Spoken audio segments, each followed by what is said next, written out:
Cuba vive en estos días las protestas callejeras más importantes en décadas. Quizás la movilización más grande desde la revolución en 1959.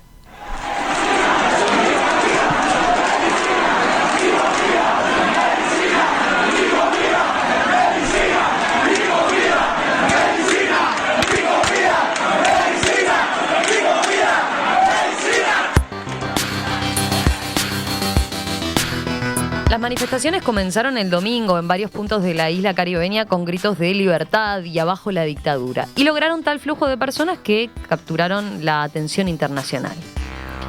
El presidente cubano, Miguel Díaz-Canel, acusó a Estados Unidos de estar detrás de las protestas y llamó a los defensores de la revolución a tomar las calles, lo que motivó contramanifestaciones. No vamos a admitir que ningún contrarrevolucionario, mercenario, vendido al gobierno de los Estados Unidos, vendido al imperio, recibiendo dinero de las agencias, dejándose llevar por todas estas estrategias de subversión ideológica, vayan a provocar desestabilización en nuestro pueblo. Y habrá una respuesta revolucionaria. Luis Almagro, secretario general de la OEA, publicó en Twitter: reconocemos el legítimo reclamo de la sociedad cubana por medicinas, alimentos y libertades fundamentales. Condenamos al régimen dictatorial cubano por llamar a civiles a reprimir y a la confrontación contra quienes ejercen sus derechos de protesta. Desde Estados Unidos, el presidente Joe Biden se ha mostrado a favor de las manifestaciones y pidió al mandatario cubano que escuche a su pueblo y atienda sus necesidades en este momento vital, en lugar de enriquecerse.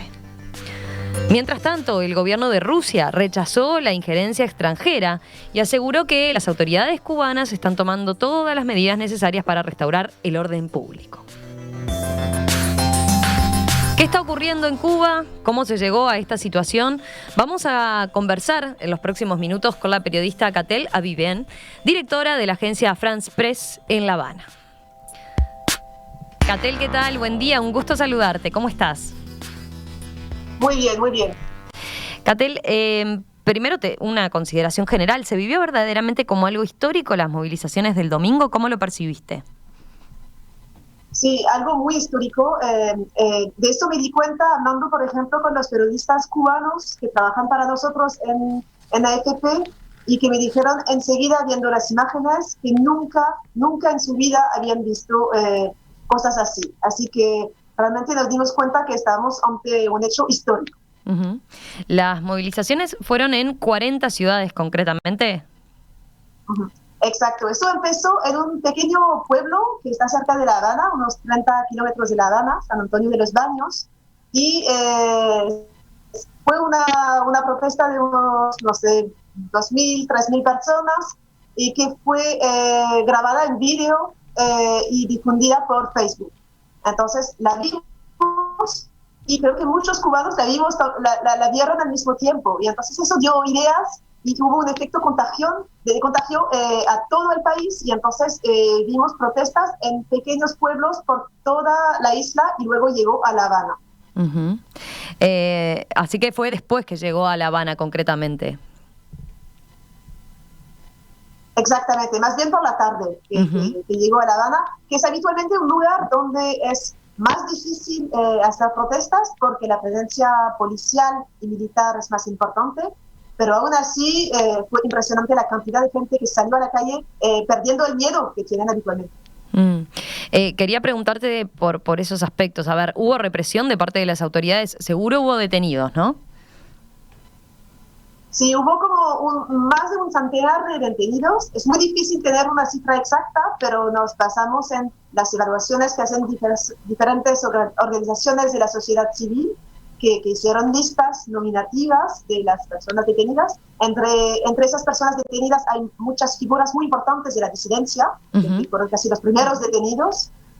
Hubo violencia también, eso lo vimos nosotros con nuestros ojos. Vimos a policías golpeando a algunos manifestantes. Hubo violencia por parte de los manifestantes también.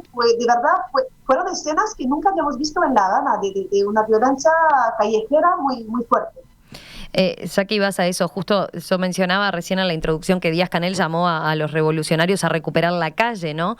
¿Hubo enfrentamiento entre personas, entre particulares? ¿Fue una jornada violenta especialmente? Sí, es que la primera reacción del presidente fue decir, bueno, por un lado reconoció que sí hay una frustración de la población por la crisis económica, pero enseguida dijo que parte de los que manifestan son mercenarios, contrarrevolucionarios pagados por Estados Unidos. Entonces ya muy rápidamente tuvo un discurso bastante agresivo diciendo que hay que luchar contra esa gente. Entonces llamó a los revolucionarios, a los comunistas, a salir también ellos a la calle y a responder a eso. Y hemos visto algunos enfrentamientos, sobre todo en La Habana, que bueno, salieron esa gente pagada por el partido o revolucionarios como habitualmente gente un poco más vieja, digamos, que habitualmente son los más fieles al partido. Y hemos visto algunos enfrentamientos. Y da pena ver eso, porque al final son unos cubanos contra otros cubanos, así que es una pena llegar a eso. Sí, exacto, por eso te preguntaba, ¿verdad? Después te pregunto, ¿cuál fue el reclamo que más se escuchó en las calles? Recién nosotros pasábamos algunos audios, ¿no?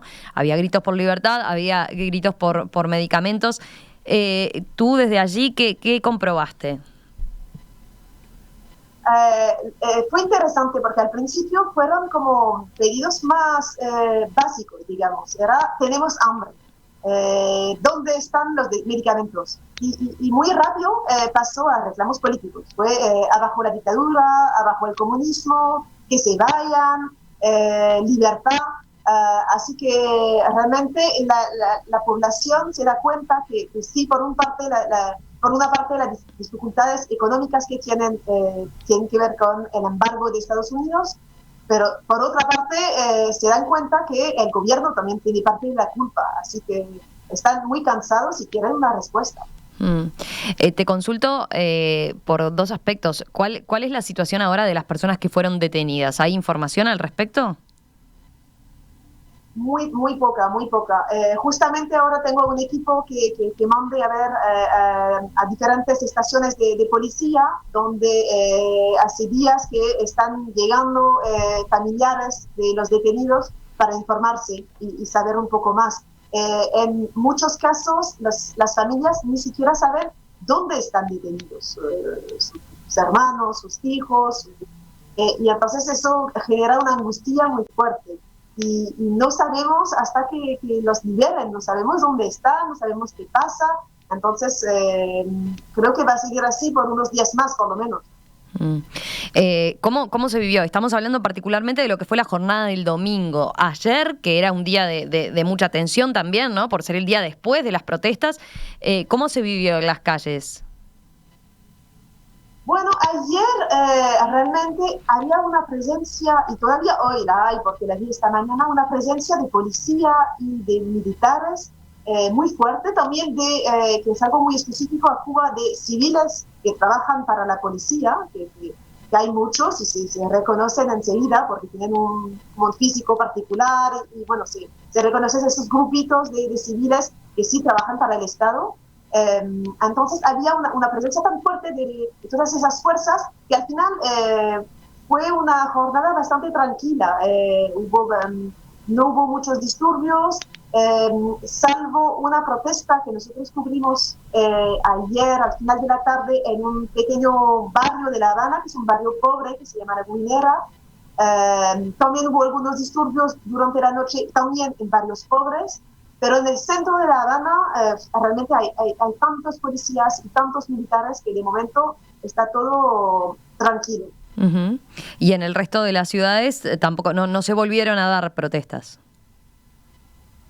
Es que es muy difícil comprobar eso, porque lo que pasa es que desde el domingo a mediodía el internet móvil está cortado aquí en Cuba. Bueno, ese era otro aspecto que ¿Sí?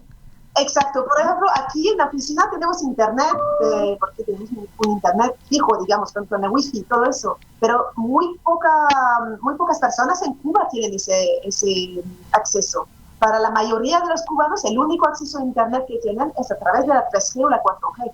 y está totalmente cortada desde el domingo al mediodía. Hoy en día, lo comprobé hace poco, todavía está cortada. Entonces, para nosotros nos complica muchísimo ese trabajo de comprobar lo que está pasando en otras ciudades. Por ejemplo, vemos publicaciones en las redes sociales y hay muchas publicaciones falsas que son de lugares que obviamente no son Cuba, o que son escenas que pasaron el domingo y nos quieren hacer creer que pasan ahora. Entonces es muy, muy difícil para nosotros de momento saber exactamente la situación en el resto del país. Yo diría que es bastante tranquila también, porque si hubiera grandes protestas, de algún modo lo sabríamos, ¿no? La gente nos llamaría o algo así. Pero no puedo asegurar que no haya protestas ahora mismo en alguna ciudad del país. Claro, te entiendo. Así que, pero particularmente cuando se dice lo del corte de internet, es solo internet móvil, el que tuvo que ver con ese registro de las protestas y demás, ¿verdad? En las pocas casas que tienen internet fijo, como en el caso de ustedes en la agencia, entonces ahí en principio tienen forma de comunicarse. Sí, tenemos, pero tuvimos, por ejemplo, bastantes perturbaciones ayer, que en un momento, durante, no sé, una hora, estuvimos en internet en la oficina, nada de nada. Así que también creo que el internet fijo sufre también afectaciones estos días, y no es casualidad.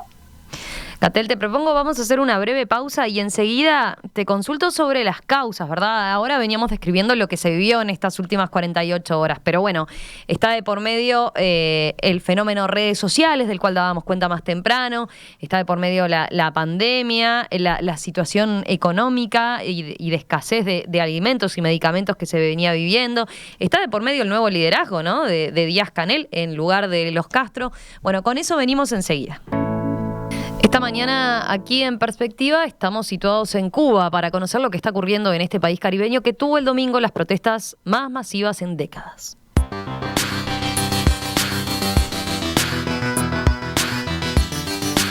¿Qué está ocurriendo en Cuba? ¿Cómo se llegó a esta situación? De eso estamos conversando con la periodista Catel Avivian, directora de la agencia France Press en La Habana. Catel, me estaba fijando algunas preguntas que nos llegaban de los oyentes y hay un aspecto que no comentamos, pero el domingo concretamente se pudieron comprobar saqueos y saqueos de comercios, por ejemplo, por alimentos. Es una pregunta que nos plantean.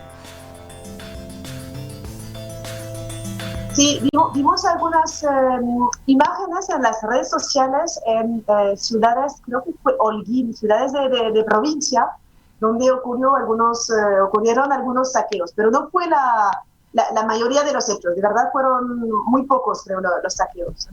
Uh-huh. Fueron muy pocos, bien. Ahora sí te propongo, Catel, hablar de las causas, ¿no? Decíamos, y el contexto al cual se llegó a esto que se dio el domingo. A nivel internacional uno puede decir, bueno, causó sorpresa. Para quienes siguen de cerca la actualidad cubana, ¿fue también sorprendente o era una tensión que se venía acumulando y que hacía prever algo de esto? Bueno, de algún modo fue sorprendente que tanta gente saliera a la calle, porque no es habitual en Cuba. La gente tiene miedo a protestar porque saben que puede haber represión, así que habitualmente no manifiestan, no salen a protestar. Pero por otro lado, todo el mundo nos damos cuenta del malestar social que hay aquí en Cuba, que está creciendo desde hace algunos años ya, por las sanciones de Estados Unidos, por la crisis económica, por la pandemia. Entonces ya hace meses, sobre todo hace, como yo diría, 6 meses, que realmente notamos que la gente está harta. Así que creo que nadie podía prever lo que iba a pasar el domingo, pero sí notábamos todos que algo podía ocurrir, que realmente la gente no podía más. Uh-huh. No se había visto en redes sociales un llamado previo a movilizarse, sino que fue el mismo domingo, decías tú. Exacto, fue totalmente espontáneo. No vimos nada, no hubo anuncios y convocatoria, y menos mal, yo diría, porque las últimas veces que hubo intentos de manifestar y que hubo llamados a convocatoria, llamados a protestar, bueno, la policía se entera y entonces envía en que está prevista la protesta. Los líderes no pueden salir de su casa y bueno, y hay una presencia policial y militar que impide toda movilización. Uh-huh. Así que por eso decías, eso fue una distinción también. A ver ahí, ¿te tenemos en la línea? Sí. Había un ruido que me hizo pensar que se había cortado. Hoy más temprano hablábamos y compartíamos la nota que ustedes hicieron de la agencia de AFP en torno a el factor redes sociales, ¿no? Ya que lo estábamos mencionando. ¿Cuánto crees que influyó Internet y las redes sociales en la multiplicación de ese descontento? Por ejemplo, se había hecho sí viral una canción, ¿no? Patria y Vida, que fue uno de los lemas también en las protestas del domingo. ¿Cómo lo definís a ese fenómeno en particular? Porque también es cierto que en los últimos tiempos, desde el 2018, ¿verdad?, que Internet ha entrado en la isla, el Internet móvil concretamente, bueno, ya en otras protestas había tenido un rol, ¿no? Es verdad, el Internet móvil ha jugado un papel fundamental desde que llegó a la isla a finales de 2018. Realmente ha propiciado una movilización de la sociedad civil y ya se han notado los efectos ya a los pocos meses de su llegada. Ha sido muy importante ver movilizaciones, por ejemplo, de artistas. El 27 de noviembre hubo una protesta que ya fue histórica en su tiempo, porque fueron unos 300 artistas que manifestaron frente al Ministerio de Cultura para pedir más libertad de expresión.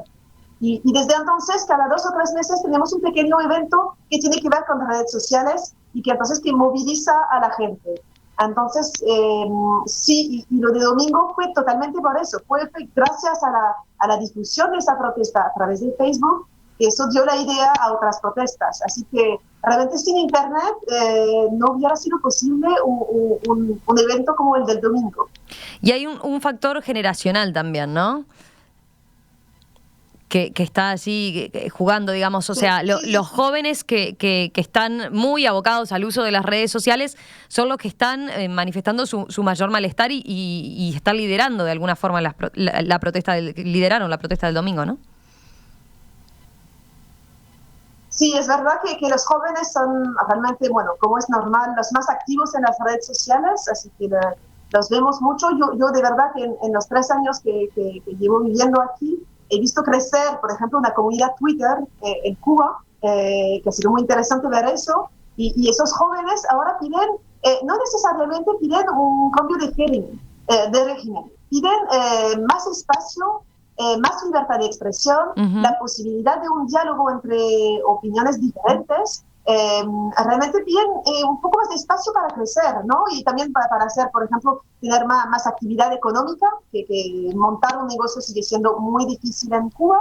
Así que esa nueva generación está pidiendo que por lo menos flexibilicen un poco la manera de gobernar aquí en Cuba. Eso se venía viendo entonces en redes sociales desde hace tiempo, decís vos, esas expresiones ya y esos puntos de vista. Muchísimo, muchísimo. Lo que ha dado el Internet móvil a muchos cubanos es una ventana al exterior que les ha permitido a la vez ver lo que pasa en el mundo, y no solamente a través de los medios estatales. Por fin pudieron ver exactamente qué pasa en Estados Unidos, qué pasa en Francia, qué pasa en España. Se dieron cuenta de lo que ocurre en el mundo y también pudieron dar su testimonio sobre lo que ocurre en Cuba. Mandar fotos, por ejemplo, de supermercados vacíos, de las colas frente a las tiendas, de sus dificultades cotidianas. Entonces, eso ha generado un movimiento de reclamo, de decir que queremos una mejor situación en Cuba, no podemos seguir viviendo así. Te pregunto, antes de entrar en el aspecto económico, ¿no?, que estás mencionando en más de una ocasión, ¿cuánto de esto tiene que ver con la situación? Ya mencionamos redes sociales, sin duda hay un factor ahí. ¿Cuánto tiene que ver también con la situación del COVID, ¿no? Recordemos que Cuba está atravesando una ola de contagios importante ahora. ¿Fue como la gota que derramó el vaso? Creo que sí, porque al principio la pandemia no fue tan fuerte. Aquí en Cuba la tenían buenas cifras, de hecho las mejores cifras de América Latina durante muchos meses. Controlaron muy bien porque tienen muchos médicos y tenían un control muy estricto con cuarentenas cada vez que se detecta un caso, pero últimamente los casos están explotando. Estas últimas semanas hubo un crecimiento importante de los casos y hay provincias, sobre todo la provincia de Matanzas, que es una provincia turística donde se encuentra el balneario de Varadero, que ya está desbordada esta provincia. Vimos imágenes en los hospitales de pacientes en los corredores, en los pasillos, porque no había lugar. Catel, venías diciendo, y ahí fue cuando se nos interrumpió, que el malestar y la situación más reciente en torno a la pandemia, ¿verdad? Y ese desborde que se veía en algunos centros de salud, se veía también reflejado en las redes sociales. Eso es lo que se había empezado a notar en los últimos días. Exactamente, es que a raíz de esa situación, sobre todo en la provincia de Matanzas, donde vimos los hospitales realmente desbordados, hubo una iniciativa ciudadana en las redes sociales de crear una campaña con unos hashtags que decían SOS Cuba, SOS Matanzas, que era para pedir ayuda humanitaria desde afuera para Cuba. Y eso, algunos dicen que eso fue un poco el detonante de las protestas del domingo. Yo no tengo la prueba que sea eso, pero es verdad que hubo esa angustia por el aumento de los casos y muchas críticas a la gestión del gobierno de esa crisis sanitaria. Uh-huh. Ahí lo que señalabas, hago un paréntesis, estos dos hashtags surgieron desde el exterior, digamos, y en muchos casos de cubanos que estaban afuera, ¿no? Esto es muy difícil saber exactamente dónde surgieron, porque es lo que dice el gobierno cubano. El gobierno cubano dice que esa campaña viene de Estados Unidos, fue incluso financiada por Estados Unidos para, generar luego disturbios sociales. Pero es muy difícil saber, yo no logré saber el origen exactamente de cuándo ocurrió esa campaña, cuándo empezó y si fue con cuentas que está en el exterior. Puede ser totalmente, porque los cubanos del exterior son muy activos en las redes sociales también. Claro.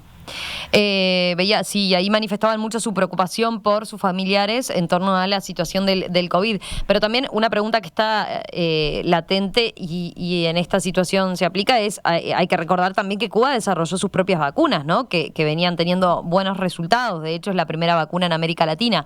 ¿Qué es lo que está pasando en torno a la vacunación? Es verdad que esa gran paradoja de Cuba es que a la vez que tienen una escasez de medicamentos que es muy fuerte, es casi imposible encontrar una aspirina en una farmacia cubana, por otro lado, Cuba es una potencia médica muy fuerte. Tienen experiencia en producir vacunas, hace 30 años que lo hacen, y venían trabajando ahora en 5 candidatos vacunales. Uno de ellos fue aprobado la semana pasada por la Autoridad Nacional de los Medicamentos, y entonces ya tienen otro que está a punto de aprobarse. Y Cuba empezó a vacunar ya desde mayo, sin esperar esa luz verde, porque veían ya que estaba aumentando los casos. Entonces ya, creo que ayer ya teníamos a 1.700.000 cubanos ya vacunados. Uh-huh. Ya es mucho en una población de 11 millones. Y entonces la idea que tienen, el objetivo que tienen es vacunar al 70% de la población a finales de agosto y a la totalidad de la población para finales del año. Bien, pero efectivamente entonces venía relativamente lenta la situación, ¿no? La vacunación como para contrarrestar lo que era esta crisis o este recrudecimiento de la pandemia cuando en un primer momento lo habían tenido controlado. Te pregunto ahora a raíz de la pandemia como tal, el impacto en la economía, ¿no? Hay un factor clave que sin duda provocó la pandemia que tiene que ver con las restricciones al turismo, que es muy importante para Cuba, ¿verdad? ¿Esto explica parte de la crisis que se está viviendo en la isla desde el punto de vista económico hoy en día? Sí. Sí. Lo que hay que saber es que Cuba ya estaba en crisis antes de la pandemia. Ya las cosas iban mal, sobre todo por las sanciones de Estados Unidos. Pero luego llega la pandemia y de repente casi ningún turista entra a la isla y el turismo es una de las principales fuentes de divisas de Cuba. Entonces, el golpe ha sido brutal. Las consecuencias para la población, porque muchos cubanos vivían del turismo, alquilaban una habitación, tenían un restaurante, trabajaban como guías turísticas y de repente de un día para otro se quedaron sin esa fuente de divisas. Así que ha sido un desastre para la población y para el gobierno, que de repente ha tenido que reducir mucho sus importaciones, y entonces la escasez de alimentos y de medicamentos que ya existía antes, pero se ha hecho mucho más fuerte ahora desde hace más de un año. A esto se suma lo que es el endurecimiento del bloqueo económico, ¿no? que llevó adelante el gobierno de Donald Trump y que el gobierno de Joe Biden todavía no ha desarticulado, ¿verdad? ¿Cómo impacta el bloqueo como tal en lo que es la vida diaria en la isla? Estoy viendo acá, por ejemplo, una pregunta de Roberto de San José que dice: ¿qué incidencia tiene en el ingreso de insumos para combatir la pandemia el bloqueo de Estados Unidos? Sí, bueno, el bloqueo tiene muchos efectos sobre Cuba. Por ejemplo, una de las sanciones que tomó Donald Trump fue prohibir a los cruceros estadounidenses parar en la isla. Y eso era una fuente de divisas porque había muchos turistas norteamericanos que venían a Cuba por esa vía y de repente ya no llegaron a Cuba. Eso fue un impacto tremendo. Y también lo que hizo Trump fue aplicar el título 3 de la ley Helms-Burton, que es una ley que amenaza con juicios a inversores que vienen a Cuba, y entonces eso asustó aún más a las empresas extranjeras a trabajar con Cuba y a los bancos que ya estaban asustados con el hecho de trabajar con un país bajo sanciones de Estados Unidos. Y entonces eso ha complicado mucho, por ejemplo, la llegada de insumos para la vacuna, para todo, para enfrentar la pandemia, y es verdad que eso no se puede negar, que hay un efecto real del bloqueo sobre Cuba. Uh-huh. Que no solo inciden los insumos entonces que se importan que se importarían desde Estados Unidos, sino de terceros países también, ¿no? Exacto, de cualquier país, porque el problema es, sobre todo, el problema tiene que ver con los bancos.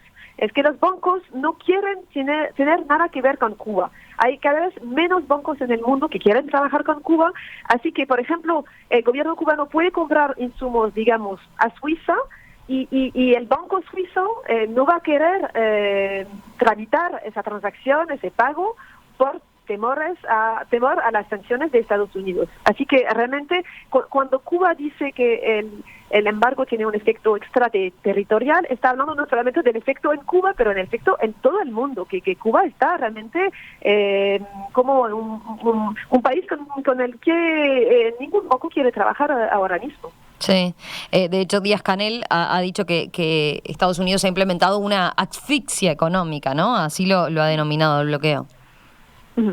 Es exactamente eso. ¿Y qué pasa con la ayuda humanitaria en ese sentido? Se señala que Estados Unidos también tuvo que ver con cierto bloqueo de lo que puede ser ayuda humanitaria directamente, porque acá estábamos hablando de importaciones, bueno, pero con la ayuda humanitaria también. Sí, hubo algunos casos, por ejemplo, de compañías aéreas que no quisieron llevar ayuda humanitaria que venía de otros países. Entonces sí, eso lo complica todo. De verdad que las consecuencias de un bloqueo son muy diversas, muy amplias. Y entonces eso ha afectado también la llegada de la entrada de ayuda a Cuba. Uh-huh.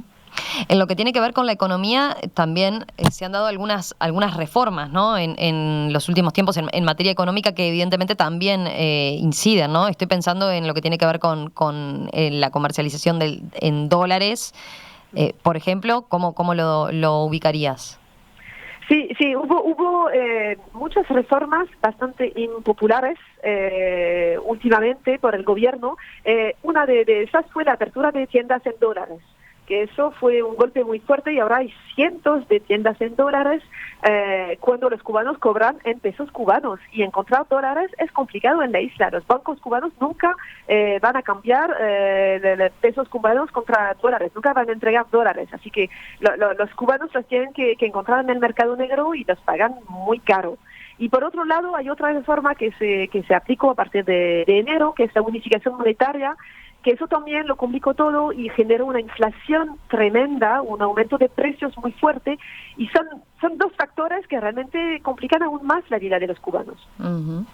Veía en los reportes últimamente se hace permanentemente mención a lo que es el día a día del cubano, ¿no? Con esas colas y filas enormes que tiene que hacer para abastecerse de alimentos. ¿La situación es comparable a lo que fue el periodo cuando se cayó la Unión Soviética, por ejemplo, en materia económica?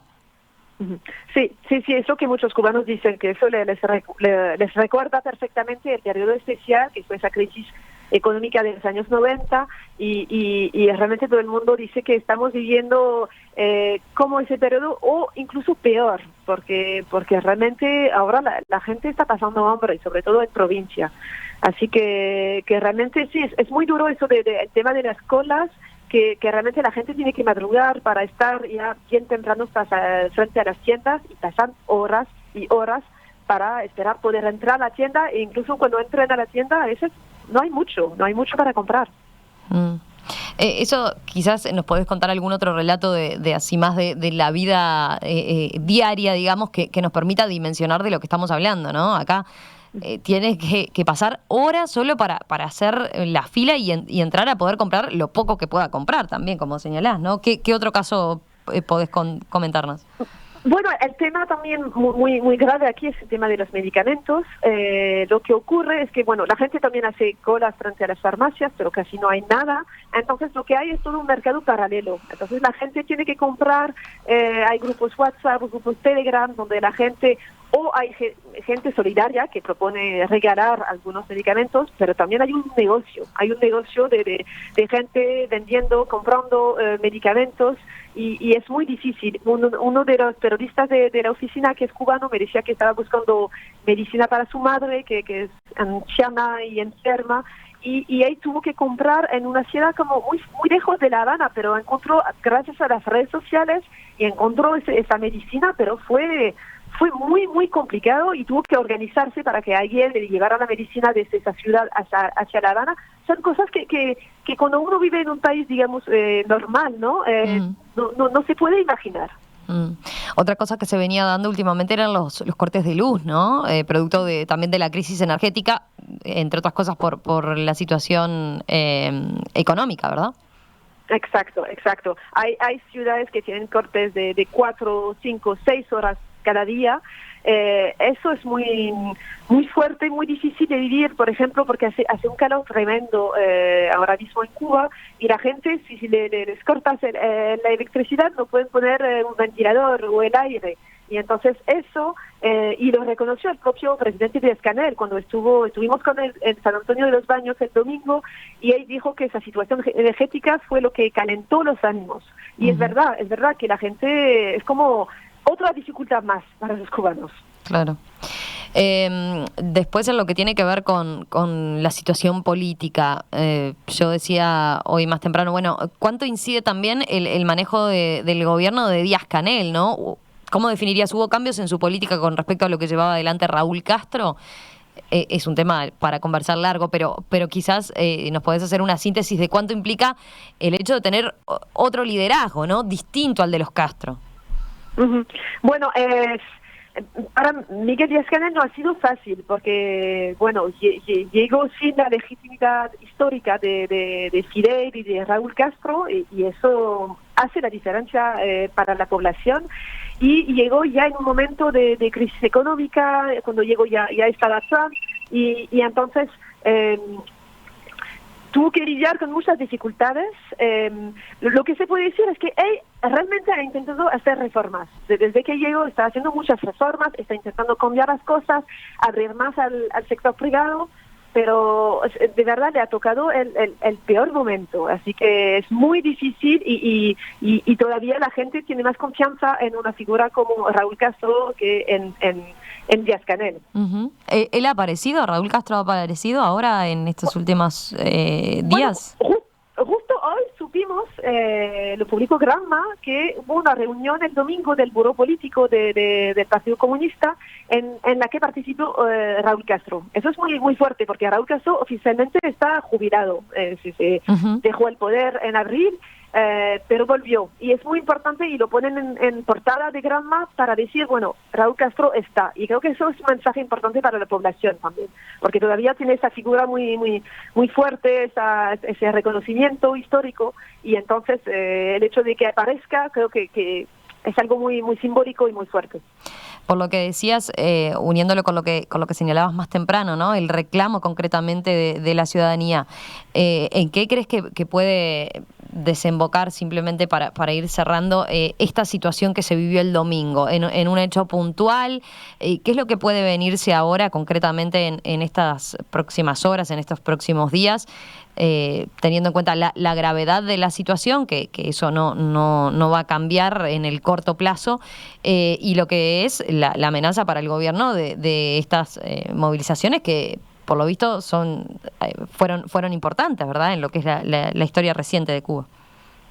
Es muy difícil prever lo que puede pasar ahora. Ayer lo estaba conversando con un periodista independiente cubano que me decía que por la experiencia, él sabe que después de movilizaciones así, bueno, nunca hubo una movilización tan grande, pero otras veces, otras pequeñas protestas, que me dice que lo que pasa habitualmente después es que hay una presencia policial y militar tan fuerte que no vuelve a repetirse la movilización en los días siguientes, digamos. Uh-huh. Entonces, él lo que pronosticaba era como una pausa tensa. Vamos a ver qué pasa, pero es verdad que ahora yo lo veo difícil de que tengamos una protesta tan masiva como ocurrió el domingo, porque hay justamente esa presencia de policías y de militares.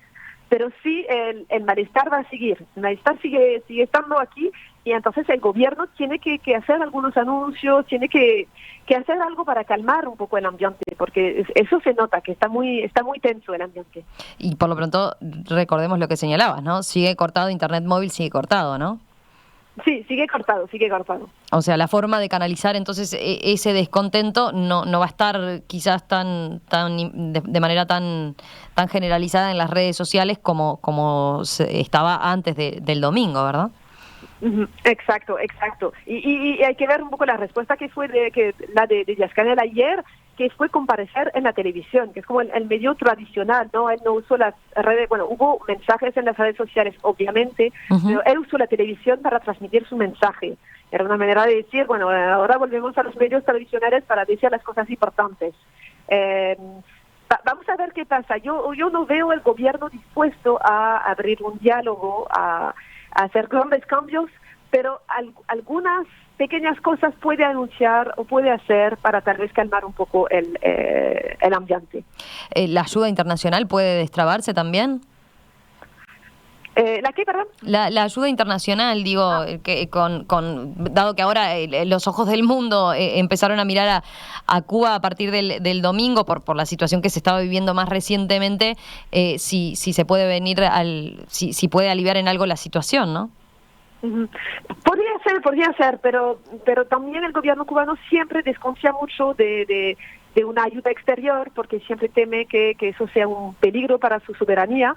Entonces, es difícil ver un poco cómo pueden aceptar. Dependerá mucho de qué país viene esa ayuda, uh-huh, por ejemplo. Porque hay países de los que puede aceptar y de otros no.